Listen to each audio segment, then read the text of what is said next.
네, 8월 21일 주일 예배 오신 교회 여러분을 진심으로 환영합니다. 우리 시간에 마음을 모아서 하나님 앞에 예배 드리겠습니다. 다 함께 묵도하시겠습니다.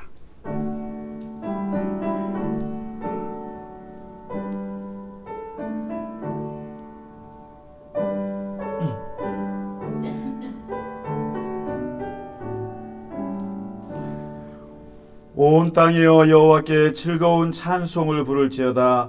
기쁨으로 여호와를 섬기며 노래하면서 그의 앞에 나아갈지어다. 여호와가 우리 하나님이신 줄 너희는 알지어다. 그는 우리를 지으신 이요 우리는 그의 것이니 그의 백성이요 그의 기르시는 양이로다. 아멘.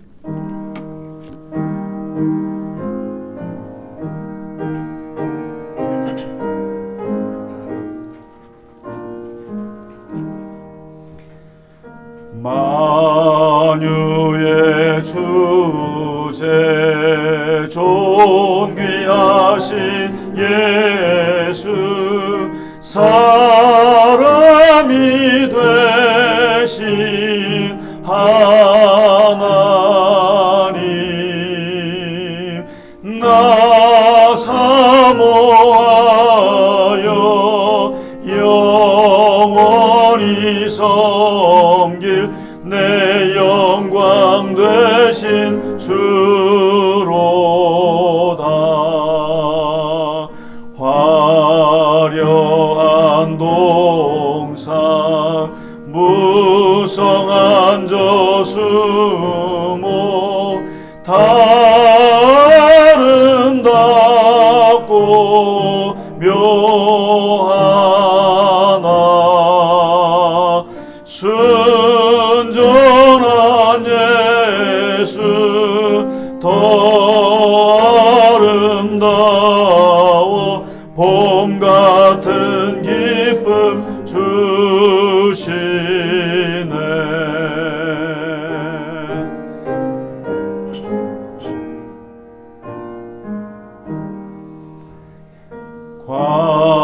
광명한 해와 명랑한 저 달빛 수많은 별들 빛나나 주 예수 빛은 더 찬란하여 참 비교할 수 없도다.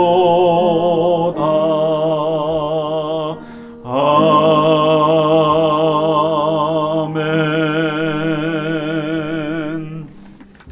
사도신경으로 우리의 신앙을 고백하겠습니다. 나는 전능하신 아버지 하나님 천지의 창조주를 믿습니다. 나는 그의 유일하신 아들 우리 주 예수 그리스도를 믿습니다. 그는 성령으로 잉태되어 동정녀 마리아에게서 나시고 본디오 빌라도에게 고난을 받아 십자가에 못 박혀 죽으시고 장사된 지 사흘 만에 죽은 자 가운데서 다시 살아나셨으며 하늘에 오르시어 전능하신 아버지 하나님 우편에 앉아 계시다가 거기로부터 살아있는 자와 죽은 자를 심판하러 오십니다. 나는 성령을 믿으며 거룩한 공교회와 성도의 교제와 죄를 용서받는 것과 몸의 부활과 영생을 믿습니다. 아멘. 오늘의 교독문 3번 시편 4편의 말씀입니다. 내 의의 하나님이여 내가 부를 때에 응답하소서. 곤란 중에 나를 너그럽게 하셨사오니 인생들아 어느 때까지 나의 영광을 바꾸어 욕되게 하며 여호와께서 자기를 위하여 경건한 자를 택하신 줄 너희가 알지어다. 너희는 떨며 범죄하지 말지어다. 자리에 누워 심중에 말하고 잠잠할지어다. 여러 사람의 말이 우리에게 선을 보일 자 누구뇨 하오니 주께서 내 마음에 두신 기쁨은 내가 평안히 눕고 자기도 하리니 나를 안전히 살게 하시는 이는 오직 여호와이시니이다. 아멘.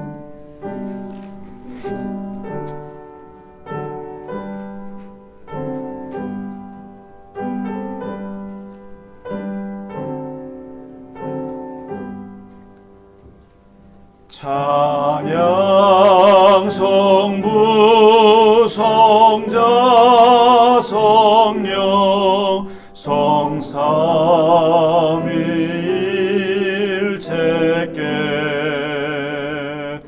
영원 무궁하기까지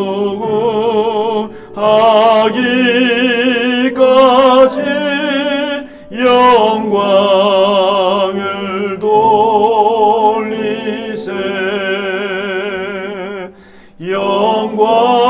영광을 돌리세.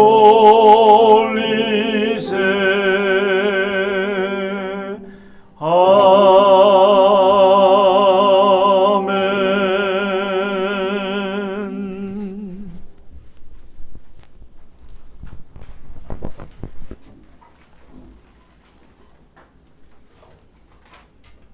하나님 아버지, 저희 갈릴리 겨자나무 교회를 사랑하사 새날을 허락하시고 오늘 이 거룩한 예배의 자리까지 인도하신 은혜에 감사와 찬양을 올립니다.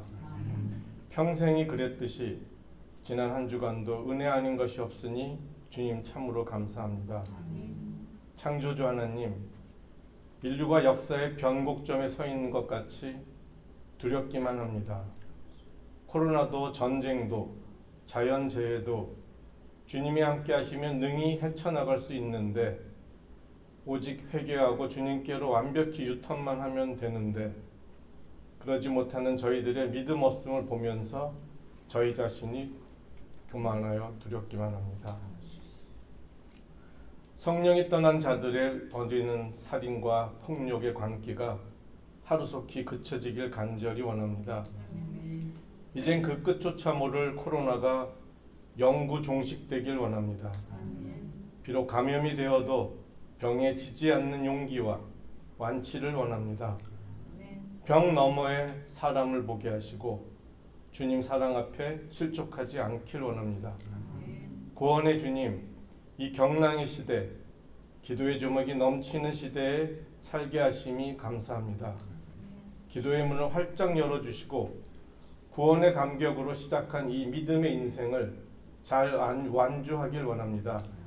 그 결승점에서 주님께서 내가 너를 잘 안다, 수고했다 칭찬받길 원합니다. 주님, 오늘은 특별히 저희 교회의 환우들을 위해 기도합니다.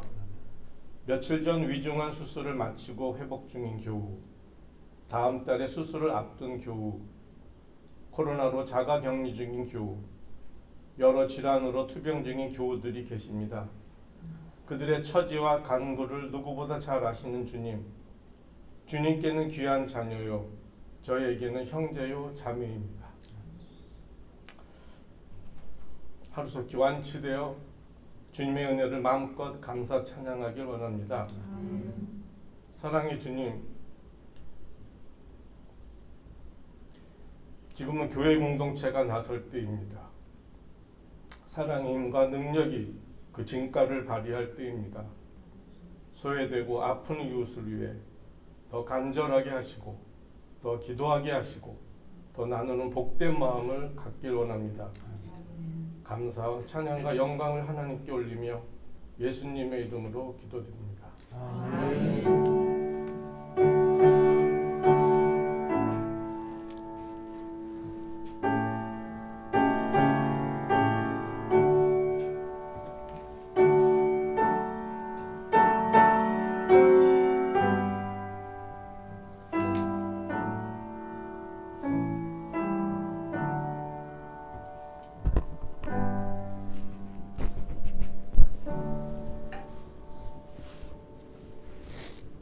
아멘. 찬송가 218장 함께 찬송 드리겠습니다.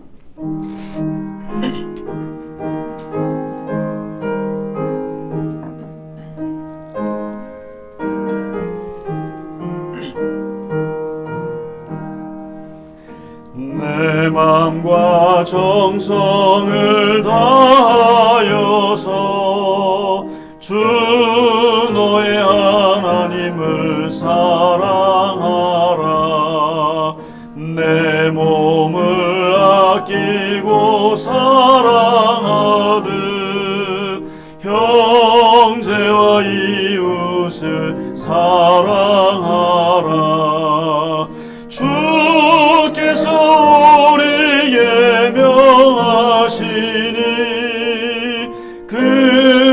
명령 따라서 살아가리. 널 미워해지는 원수라도 언제나 너 그렇게 사랑하라. 널 핍박하는 자 위에서도 신실한 마음으로 복을 빌라. 주께서 우리에게 명하시니 그 명령 따라서 살아가리.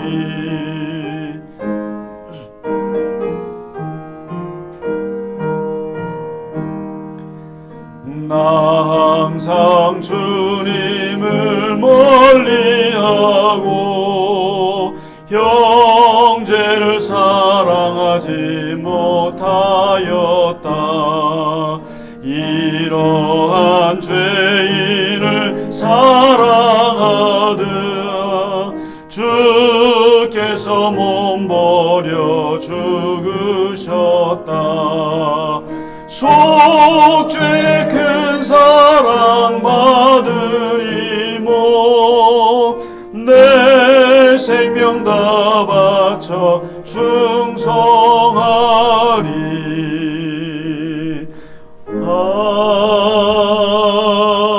아멘.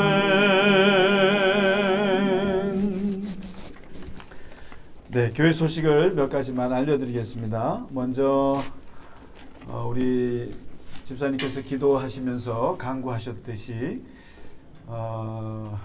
우리 김 집사님께서 수술을 하시고 원래 시술인 줄 알았는데 이게 이제 심장이라는 데는 참 긴장되는 부위인 것 같아요. 그래서 한 16년을 잘 쓰시다가 이번에 그냥 스텐트만 가시면 되신 줄 알았는데 조금 이렇게 좀 막힌 게 있어서 수술을 하시고 지난 목요일에 아마 하신 것 같아요. 하시고 중환자실에 계시다가 오늘 일반실로 옮기셨다고 말씀을 들었습니다.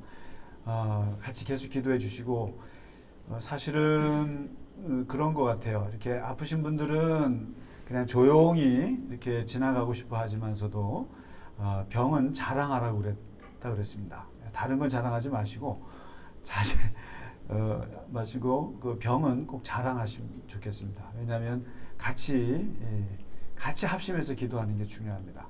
그래서 저도 그 시간에 계속 마음이 편치가 않는 거예요. 그래서 중보기도라고 하는 것은 사실 거룩한 염려입니다. 염려. 어떻게 하나 하나님 앞에서 염려하는 걸 우리가 기도라고 합니다. 그래서 꼭 교회 나와서 무릎 꿇고 기도하지 못해도 계속 하나님 앞에 어떻게 하나 하면서 하는 그 염려가 그것이 이 기도예요. 그래서 우리 집사님께서 수술을 잘 마치셨고 또 잘 회복되시기를 계속 기도해 주시기 바랍니다. 집사님 안 오시니까 오늘 또 이게 여러분들이 같이 못 오셨는데 아무튼 잘 회복되실 수 있도록 기도해 주시고 그 다음에 또 수술을 앞둔 또 권사님이 계세요. 우리 권사님 계신데 기도해 주시고 잘 수술하실 수 있도록 또 우리 코로나 또 잠깐 걸리셔갖고 오늘 못 오신 권사님도 계신데 하여튼 잘 이겨내실 수 있도록 그렇게 기도해 주시고 또 서로 조심하시고요. 또 아프신 거 있으면 꼭 작은 거라도 말씀해 주세요. 사실 참 이렇게 아프시고 또 이렇게 그러면은 마음이 예전 같지가 않아요.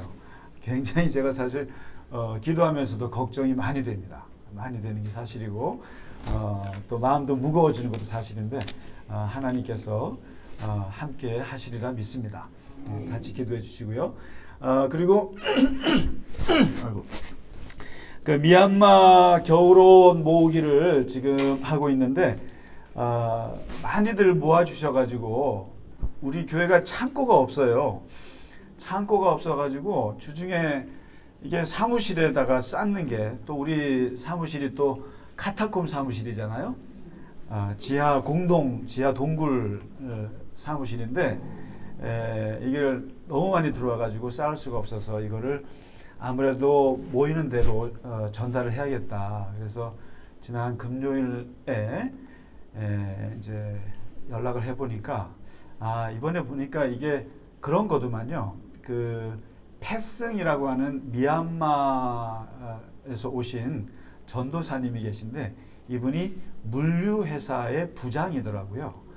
부장인데 이 물류 창고가 여러 군데 있어요. 부천에도 있고 일산에도 있고 또 동대문에도 있고 여러 군데가 있는데 그 동대문에 있으니까 거기서 갖다 달라고 그래서 그날 일단 우리 거 해서 다 갖다 줬어요. 갖다 줬는데 이 미얀마에서 오신 일하는 분들의 네트워크가 있어요. 보니까 있어가지고 자기 조국의 동포들을 돕기 위한 운동을 대대적으로 하고 있는 거더라고요.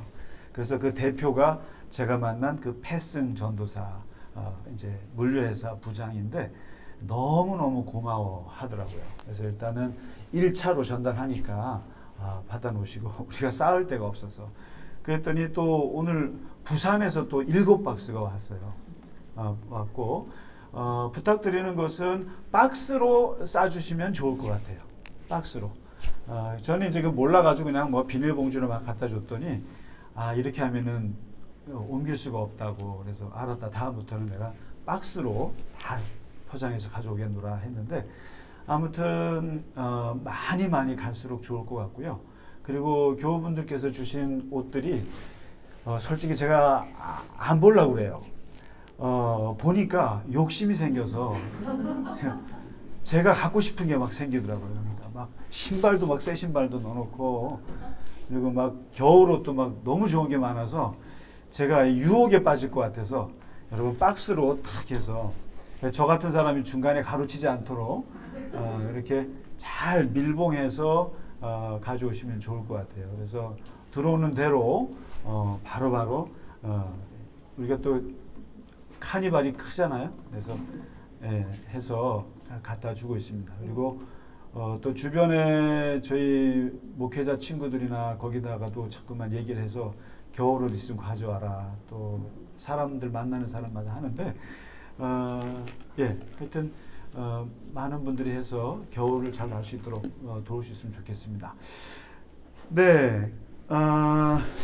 그리고 오늘 오랜만에 오신 분들이 꽤 많으신데 하여튼 반갑습니다. 우리 권사님도 오랜만에 오셨고 우리 이름을 내가 모르겠어. 하여튼 우리 김희주 형제님 오셨고 우리 홍 권사님도 오랜만에 오셨습니다. 오늘 오셨네요. 기사분이 없는데 기사분 수술 들어가셨는데 오늘 어떻게 오셨어요? 대단하십니다. 우리 같이 인사하겠습니다. 주님의 이름으로 축복합니다. 주의 이름으로 축복합니다. 네. 현우 형제도 아이고 들어오세요. 반갑습니다. 앞으로 나와 앉으세요. 앞으로 오시고. 앞으로 쭉 자리 많아요. 이쪽에 여기 앉으시고. 네. 거기 말고. 거기 앉으면 나중에 머리 나온다. 저거. 네, 좋습니다. 네. 네, 오늘 하나님께 준비한 찬양 드리겠습니다. 참 즐거운 노래를 다 같이 일어나셔서 하나님께 찬양 올리겠습니다.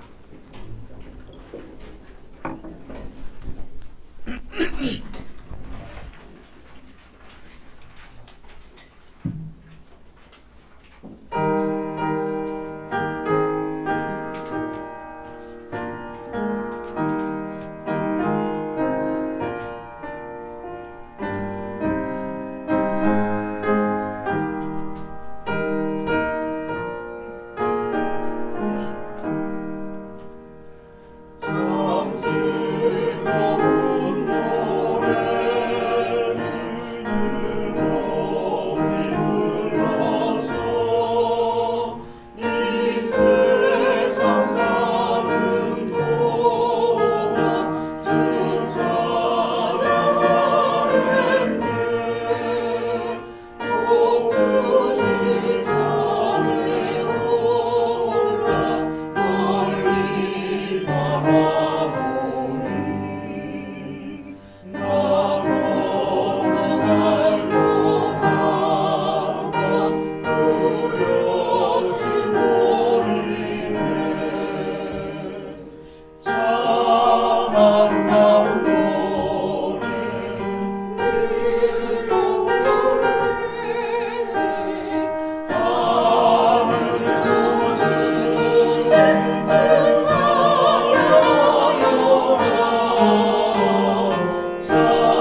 기뻐하시게 받으실 우리의 행위 중에 하나가 전교인 찬양이라고 저는 확신합니다.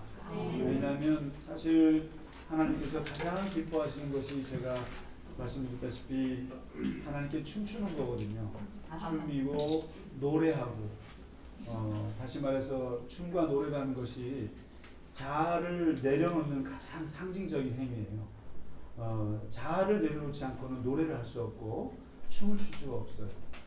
그런 면에서 하나님께서 하나님이 가장 우리 안에 들어오시기 가장 좋을 때가 노래하고 춤출 때거든요. 그래서 이 전교인이 같이 하나님을 찬양한다고 하는 것은 하나님이 가장 임재하고 우리에게 다가오시기 가장 좋은 그 시간이고 영광스러운 시간입니다. 그래서 저는 이 찬양 연습을 최대한 충실하게 하려고 애를 쓰는데 함께 하나님께서 기뻐 받으신 줄 믿습니다. 오늘 우리에게 주신 하나님 말씀 보겠습니다. 누가복음 10장입니다. 오늘 예수님께서 하셨던 위대한 비유의 말씀인데요.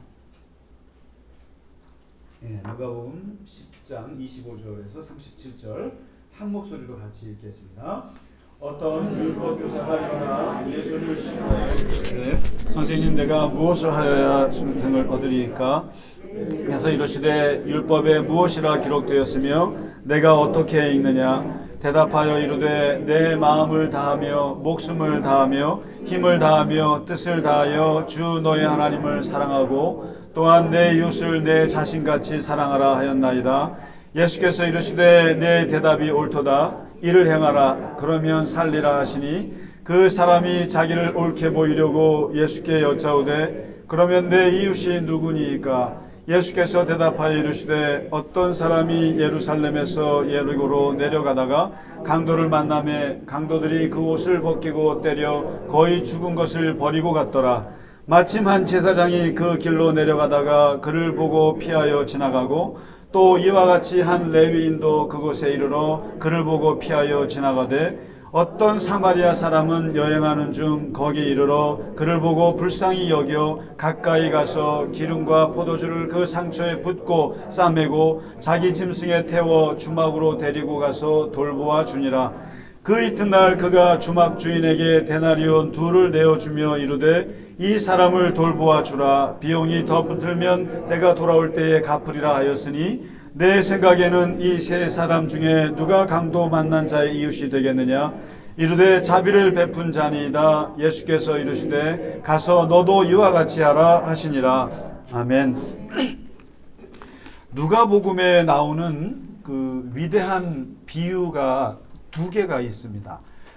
이 2가지 비유는 세상에도 많이 알려진 비유인데 심지어는 세상에서 법으로 제정될 만큼 그 영향을 끼친 비유입니다. 한 가지는 기독교 안에서 가장 유명한 비유는 이제 우리가 15장에서 보게 될 탕자의 비유가 나옵니다. 가장 위대한 비유인데 그것은 하나님이 어떤 분인가를 보여주는 아주 비유입니다. 그리고 교회 밖으로 유명한 비유가 있는데 바로 오늘 읽으신 이 선한 사마리아인 비유입니다. 굿 사마리탄이라고 해서 세상 사람들도 모르는 사람이 없는 이 비유예요. 그래서 이 비유에서 캐나다라든가 유럽의 몇몇 나라들은 굿 사마리탄 러라는 게 있습니다. 선한 사마리아인 법이 생겼어요. 다시 말해서 이것은 위급한 상황에 빠져 있는 사람을, 고통받는 사람을 구조하지 않는 행위를 처벌하는 법입니다. 그러니까 마땅히 구해야 되는데 구하지 않았을 때 거기에는 책임을 묻는 그런 법인데 우리나라에는 그런 법이 아직은 없습니다. 이 이야기의 내용은 사실 출발이 이 어떤 율법 교사가 예수님께 질문하는 데서 시작을 합니다. 선생님, 어떻게 하면 우리가 영생을 얻을 수 있겠습니까? 항상 이게 종교적인 질문이에요.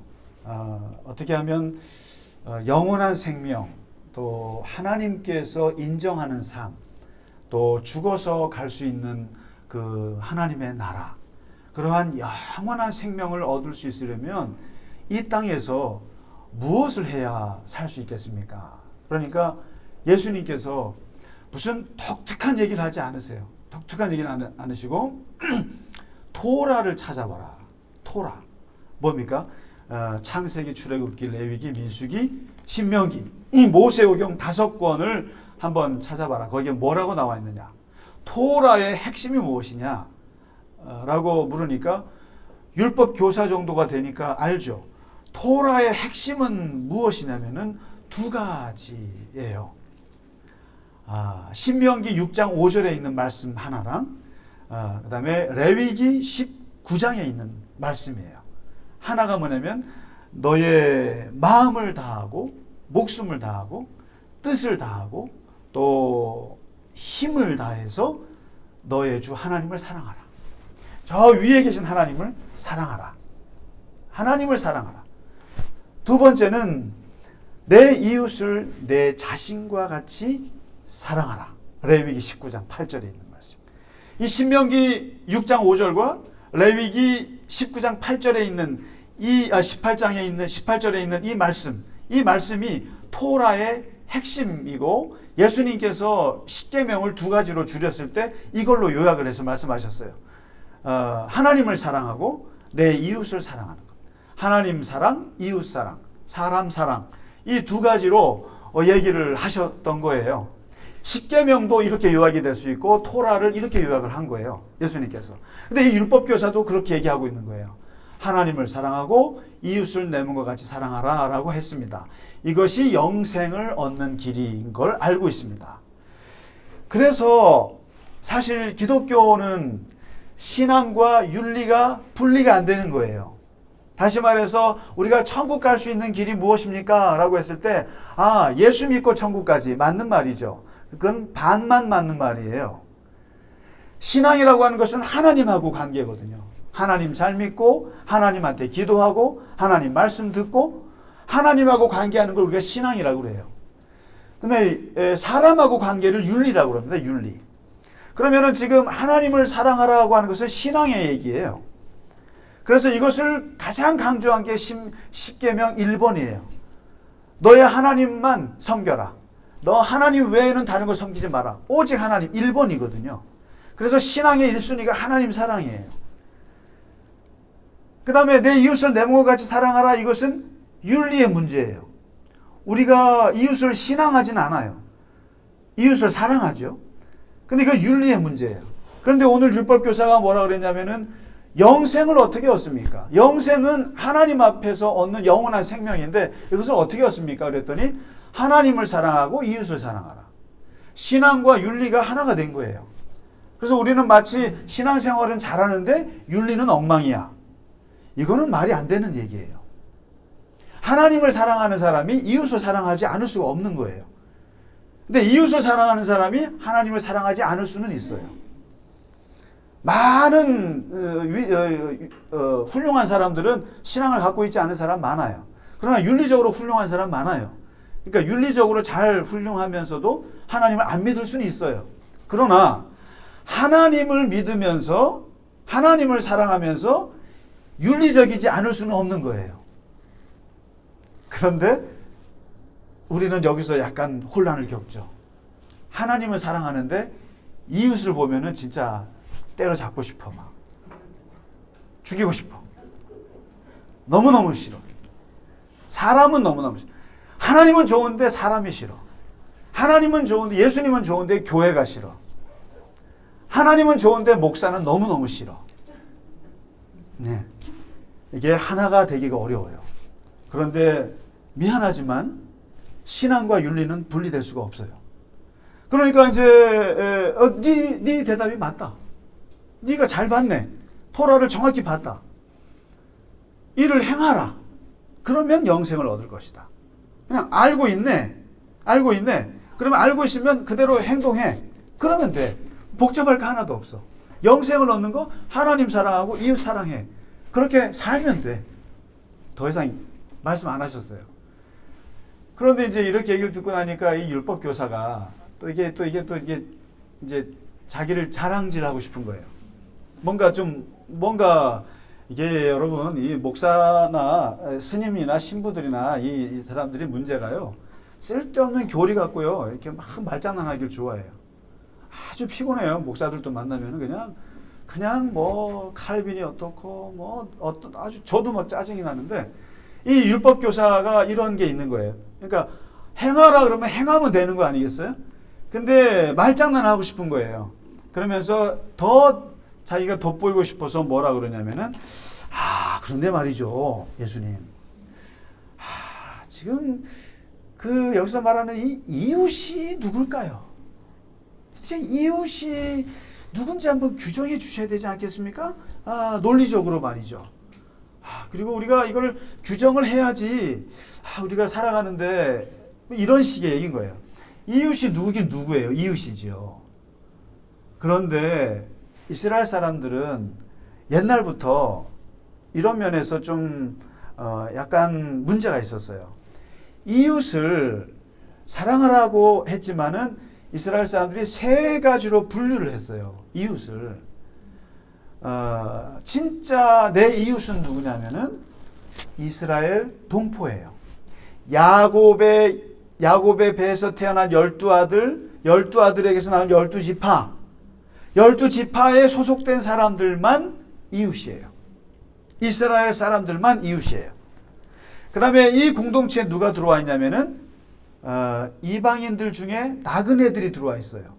나그네들, 어디 오갈 데 없는 사람들, 나그네들, 이주민들이 들어와 있어요. 그러면 이 사람들은 이웃이냐? 이웃은 아니고 그냥 우리 안에 들어와 있는 나그네 그룹이 있어요. 근데 이 사람들은 또 이 사람대로 잘해주는데 차별을 해요. 그러니까 쉽게 말하면 우리나라에 들어온 미얀마 사람들이에요. 동남아 사람들이에요. 이주민들이에요. 그 사람들은 이웃이 아닌 거예요.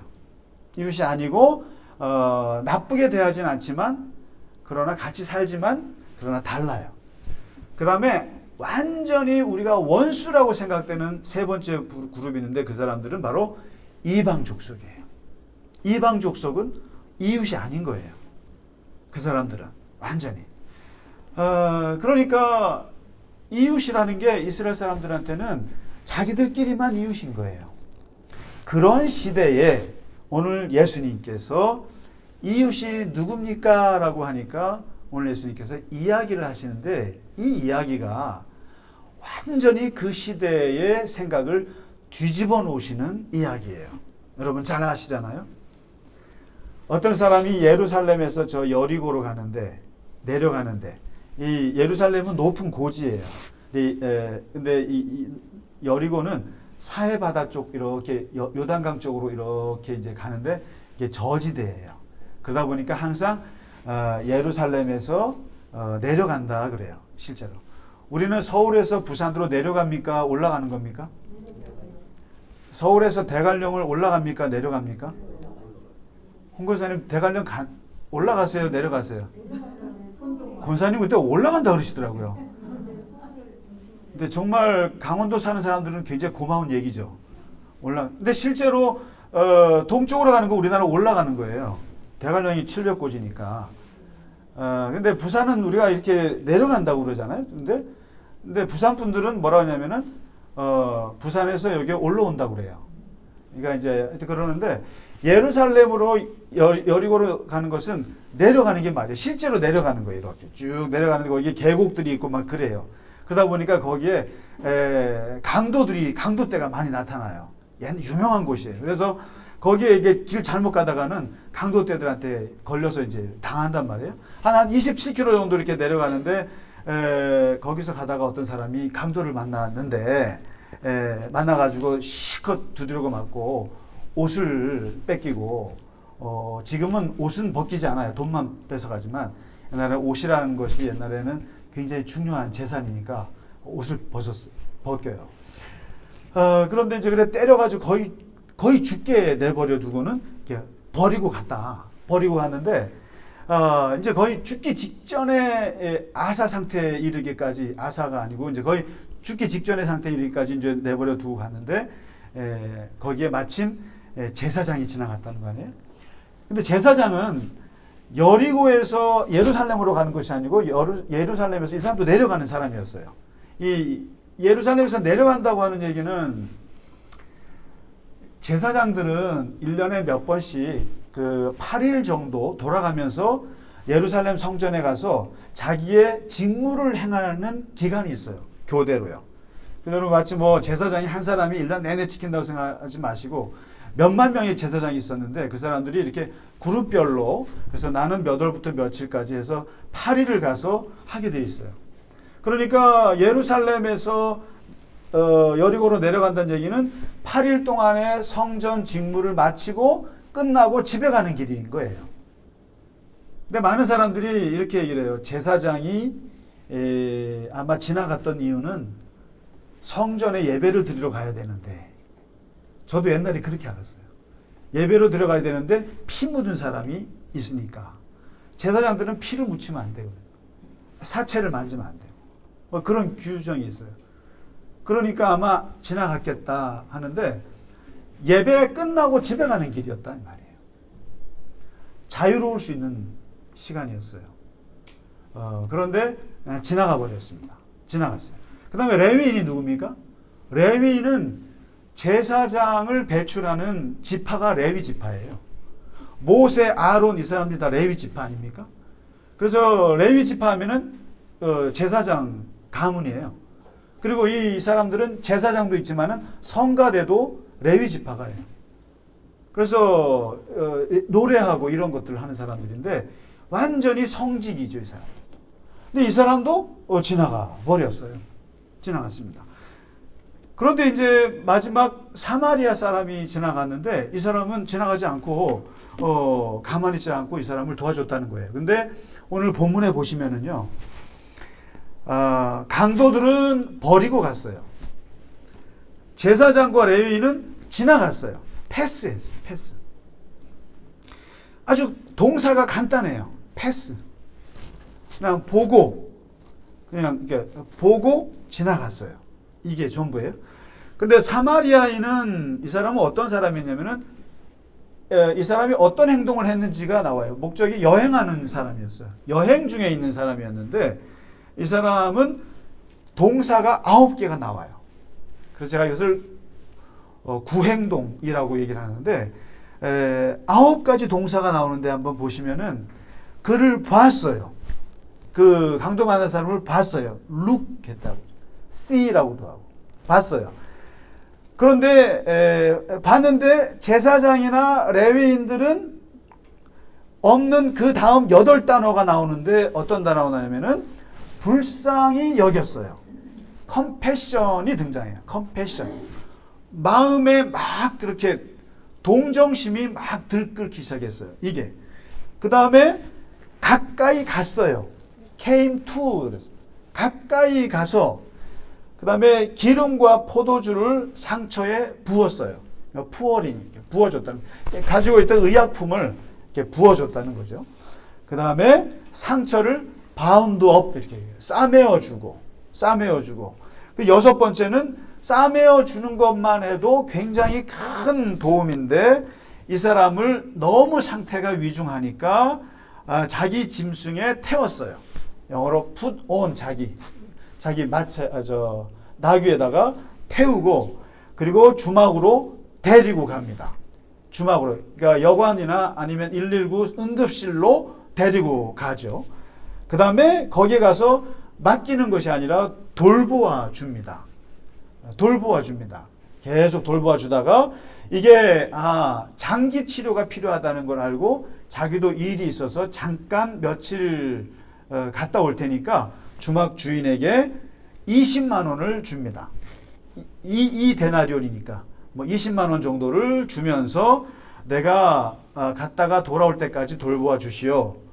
그러면은 내가 하겠소 하고는 돈을 주고 갑니다. 이렇게 해서 9가지 행동을 하는 것을 보여줘요. 자세하게. 그래서 예수님께서 이 사마리아인의 모습을 9가지 동사를 써서 이렇게 얘기를 합니다. 그를 보고 불쌍히 여겼고 가까이 가서 기름과 포도주를 상처에 부어주고 상처를 싸매주고 자기 짐승에 태워서 주막으로 데리고 가서 그리고 돌보아주고 돈이 부족한 것은 주막 주인에게 돈을 주면서까지 비용을 다 지불하는 것을 얘기합니다. 자, 이렇게 사마리아인이 강도 만난 사람에게 이렇게 했던 이 자세한 묘사를 하시면서 예수님이 누가 너의 이웃이 되겠느냐 이렇게 얘기하는 거죠. 누가 너의 이웃이 되겠느냐라고 하니까 율법교사는 우리가 옛날부터 규정했던 이웃은 우리 동포가 유대인이 우리 동포 이웃이고 나그네들은 이웃인 듯 아닌 듯이고 이방 족속들은 이웃이 아니고 원수고 이렇게 3분류법을 가지고 있는데 이렇게 얘기를 하지 못하고 예수님이 뭐라고 말하냐면은 이렇게 행동한 것 강도가 있었고 제사장이 있었고 레위인이 있었고 사마리안이 있었는데 이 사람들의 행동을 쭉 얘기하시면서 누가 이 사람들 중에 너의 이웃이라고 말할 수 있느냐? 그러니까 3분류법에 따르면 제사장이죠. 그리고 강도도 유대인이라 그러면은 우리의 이웃이지요. 그렇게 말해야 되는데 예수님의 이 이야기를 듣고 율법교사는 선뜻 대답을 못합니다. 못해요. 누가 너의 이웃이겠느냐라고 하니까 차마 사마리아 사람이라고 말은 못하고 자비를 베푼 사람이지요. 9가지 행동을 한 사람이지요. 이렇게 돌려서 말하거든요. 그런데 차마 입에 담을 수 없는 사람은 누굽니까? 사마리아 사람이라고 말을 못하겠어요. 왜요? 사마리아 사람은 우리가 원수로 여기는 이방인보다도 더 원수가 사마리아 사람이거든요. 그래서 그 요아킴 예레미야스라고 하는 그 구약학자가 뭐라 그랬냐면요. 그 당시 유대인들이 사마리아 사람들을 대하는 태도는 이방인 노예보다 더 나쁜 놈으로 취급한 게 사마리아 사람이에요. 그런데 사실 사마리아 사람이 누구예요? 같은 동포잖아요. 여러분 구약 역사를 공부하고 아시잖아요. 12지파 안에 들어가 있는 사람이 사마리아예요. 사마리아가 어떤 나라예요? 땅입니까? 이 12지파가 10지파가 북쪽으로 올라가서 나온 게 북이스라엘이고 남쪽에 베냐민 지파랑 유다 지파가 남아서 이게 유다 왕국이잖아요. 남북이 갈라져 가지고 북쪽에 세운 수도가 사마리아 수도예요. 다시 말해서 우리랑 똑같아요. 평양이에요, 평양. 평양 사람이에요. 우리한테 있어서는. 그런데 이 사마리아 땅이 어떻게 됐냐면은 저 아수르 제국에게서 망하잖아요. 망하면서 나라가 아수르 제국의 치하에 들어가면서 이 수도 사마리아가 완전히 이방 민족들이 들어와서 살게 돼요. 혼혈 민족이 돼버립니다. 그래서 그냥 이방 사람들이 들어와서 여기서 결혼을 하고 살고 해서 여기가 뒤섞여 버렸어요.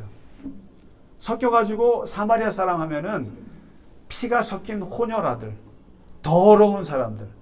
이렇게 해서 유다 사람들이 볼 때는 완전히 피 섞인 사람들이에요. 그래서 사마리아 사람들하고는 상종을 안 해요. 그때부터. 절대로 피가 섞여서 더러워서. 그러니까 같은 민족인데도 피가 섞였다고. 옛날에 우리나라도 얼마나 그랬습니까? 몽고에 우리나라 여자들 끌려가가지고 그 끌려가고 싶어서 끌려갔겠어요? 끌려가가지고 거기서 피가 섞여서 돌아오잖아요. 그걸 뭐라 그랬습니까? 환양 니은이라고 그랬잖아요. 난 참 나쁘다고 생각해. 자기 부인들 지키지도 못하고 그렇게 나라에 빼앗겨 놓고 그렇게 고생해서 돌아온 그 여자들을 그렇게 더럽다고 그렇게 취급했던 시대가 있었단 말이에요. 근데 사마리아 사람들이 그랬어요. 이방 사람들보다 더 싫어. 같은 민족인데도. 그런데 그 이방 사람이었던 사마리아 사람이 오늘 예수님께서 이야기의 주인공으로 집어넣으셨어요. 주인공에 넣어서 이 사람이 도와줬는데, 그러니까 이 율법 교사는 막 속이 부글부글 하는 거예요. 부글부글 하는데 부인할 수 없어요. 이 사람이 이웃입니다 라고 인정을 하는 거예요. 그런데 여러분, 이렇게 사마리아 사람은 어떻게 이웃을, 강도 만난 사람을 도울 수 있을까? 도대체 왜 제사장이나 레위인들은 왜 강도 만난 사람을 돕지 못했을까? 무슨 뭐 예배 드리고 이런 문제가 아니에요. 아니고 기본적으로 이 사마리아 사람은 열린 사람이에요. 옛날에는 이방 민족들이 들어와서 막 섞이고 이래가지고 막 그랬지만은 사실은 다문화 지역에서 산 사람이 사마리아 사람들이에요. 그런 면에서 예수님도 다문화 지역에 산 분이에요. 갈릴리라고 하는 것이 바로 이방 민족들이 들어와서 섞여 있는 곳이 다 갈릴리였어요. 그래서 성경에서 뭐라냐면 이방의 갈릴리라고 할 정도로 유대 예루살렘 중심에 있는 사람들은 갈릴리를 우습게 생각했어요. 사마리아랑 비슷하게 봤어요. 아유, 피 섞인 놈들. 그런데 여러분 어쩌면 좋아요? 바로 이방 헬레니즘 문화들이 막 들어온 그곳에서 사람들은 열린 마음이 있었던 거예요. 여러분 이게 보면 미국 가시면 경험할 수 있어요. 여러분 캘리포니아랑 저쪽에 보스턴하고 느낌이 어떤지 아세요? 유학을 가더라도 저 보스턴으로 가면은 양복을 입고 다녀야 돼요. 고등학교 학생들 양복 입고 클래식하게 입고 그럽니다. 지금도. 근데 캘리포니아 가면 어떻게 해요? 대학의 학생들이 쓰레빠 신고 들어와요. 그래서 보스턴 쪽에서 캘리포니아를 보면 거의 쌍놈이에요. 캘리포니아 오면 천박하게 이럴 데 없어요. 이렇게 사람이 정숙하지가 않아요.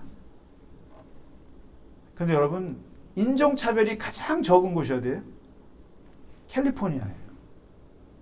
여러분, 영국을 가봐도 제가 한 20년 전에 한번 영국을 처음 가봤는데, 런던을 딱 도착했는데, 저는 인도에 온 줄 알았어요.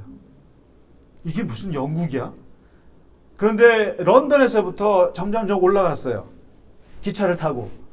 일주일 동안은 올라갔어요. 조금씩 맨체스터 올라가고, 스코틀랜드, 에딘버러 가고, 에딘버러에서 다 올라가서 저기 인버네스라고 하는 호수에 무슨 괴물이 나타났다고 하는 그런 인버네스 호수. 근데 올라갈수록 저를 대하는 태도가 어때요? 점점 원숭이 대하시대요. 런던에서 느끼지 못했던 점점점 백인들만 보여요. 그러면서 동양에서 온 저를 이상하게 보는 거죠. 이게 뭘 말합니까? 바로 미국의 동부나 영국의 저 북부는 예루살렘 같은 곳이에요. 순수 혈통을 얘기해요. 그런데 갈릴리나 사마리아나 이런 데는 캘리포니아 같은 곳이고 런던 같은 곳인 거예요. 다문화, 소위 말해서 쌍놈들이 사는 그런 문화라고 볼 수 있는 거예요. 그런데 어떻게 하면 좋아요? 그런 데서 사는 사람들이 열려 있어요. 열려 있어요. 왜냐하면 여러 문화 사람들을 접하면서 이 사람들과 어떻게 공존해야 되는지를 아는 사람들이에요. 사마리아 사람은 그런 게 있는 거예요. 그러니까 강도 만난 사람을 봤을 때 거침없이 달려드는 거죠. 기본적으로 열려 있어요. 근데 이 유대인들은 닫혀 있어요. 그런데 이 선한 사마리아 이 비유는 워낙 유명해서 렘브란트가 이것도 그림을 그렸어요. 그것도 한두 점을 그린 게 아니라 여러 개를 그렸는데 그 그림 중에 1633년에 그린 그림을 한번 찾아보세요. 그 그림에 아주 이상한 게 있어요. 다른 그림에는 없는데 여기에만 뭐가 있냐면은 그림이 이렇게 돼 있어요. 한번 보세요, 나중에.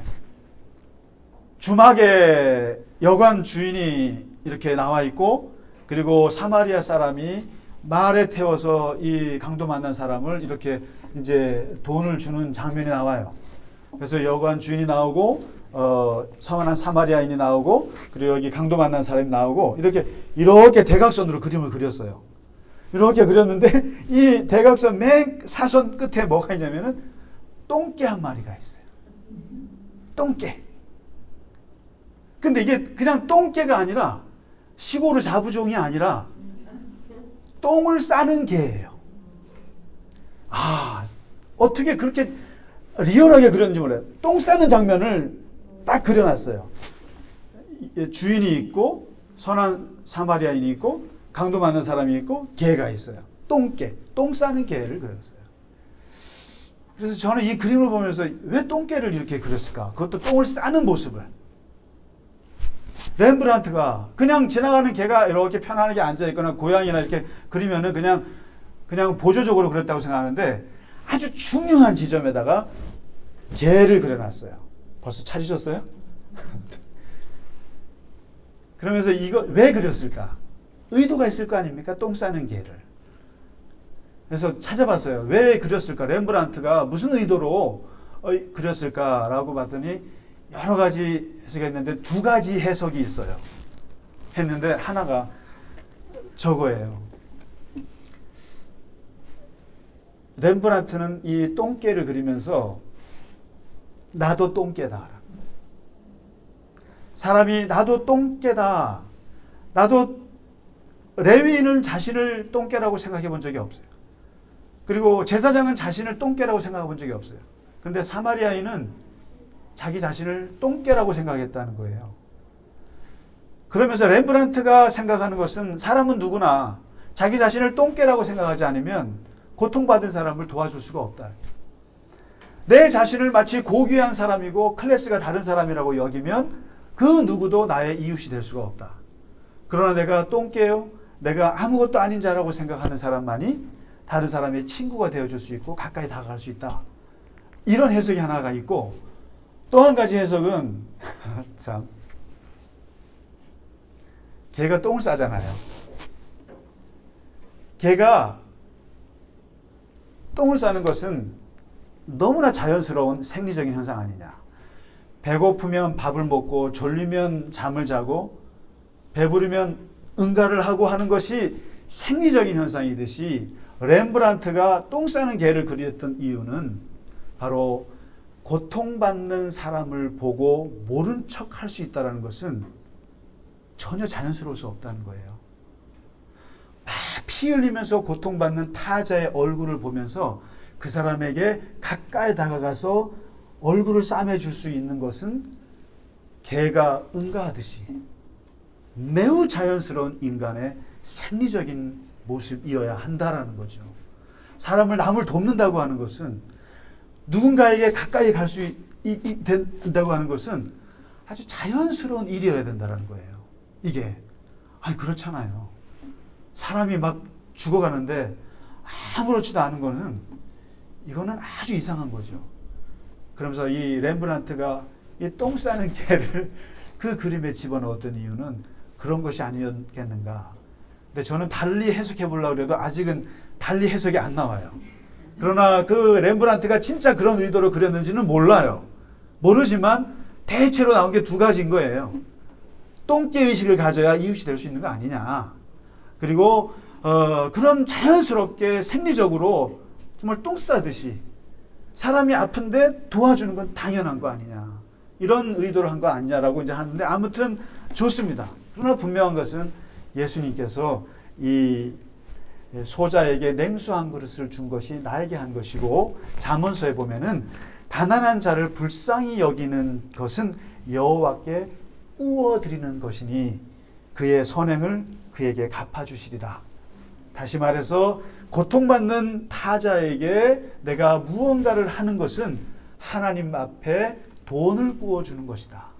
그렇기 때문에 언젠가는 그 행위를 하나님께서 갚아주실 것이다. 하나님께서 부채의식을 갖게 될 것이다. 그래서 여러분 저는 우리가 누군가에게 무언가를 주고 행하는 것들을 자꾸만 포인트를 쌓는다고 생각하시면 좋겠어요. 누구한테? 하나님께. 언젠가는 하나님께서 갚아주실 것입니다. 그게 빚이라는 거예요. 하나님께서는 아주 부담이 되신다는 거죠. 그래서 아마 우리가 미얀마에 뭘 갖다 주고 이런 것들 다 하나님께서 기억하고 계시리라 믿습니다. 오늘 사마리아인의 비유를 통해서 영생의 길을 예수님께서 이렇게 말씀하셨고 우리는 이 길을 함께 가는 귀한 동역자인 줄로 믿습니다. 우리 같이 죄송합니다. 말씀이 좀 길었는데요. 좀 빨리 설교를 끝내려고 하는데 이게 자꾸만 길어져서 큰일 났습니다. 정말 죄송합니다. 좀 길었습니다. 우리 찬송가 600 찬양하라 같이 찬양하면서 예배를 마치도록 하겠습니다.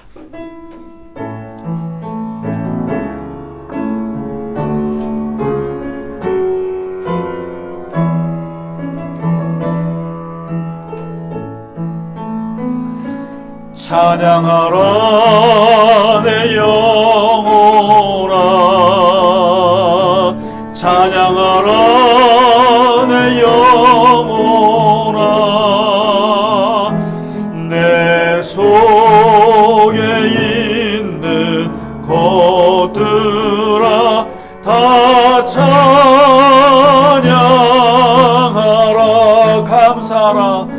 감사하라 내 영혼아, 감사하라 내 영혼아, 내 속에 있는 것들아 다 감사하라. 우리 손 들고 찬양하겠습니다. 기뻐하라 내 영혼아, 기뻐하라 내 영혼아, 내 속에 있는 것들아 다 기뻐하라. 일어나서 찬양합니다. 송축하라 내 영혼아, 송축하라 내 영혼아, 내 속에 있는 것들아 다 송축하라.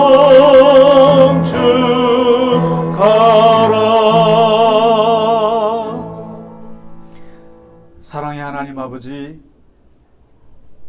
우리의 이웃이 누구냐고 물었을 때 우리의 고정관념으로 이웃을 분류하는 것이 아니라 오늘 강도 만난 자에게 가까이 다가가서 그에게 불쌍히 여기고 치근히 여기는 마음을 가지고 그에게 행했던 선한 사마리아인을 기억하면서 주님, 우리 앞에 다가와 있는 고통받는 타자를 향해서 하나님, 우리의 손을 내밀 수 있는 용기와 성령의 충만함을 허락하여 주시옵소서.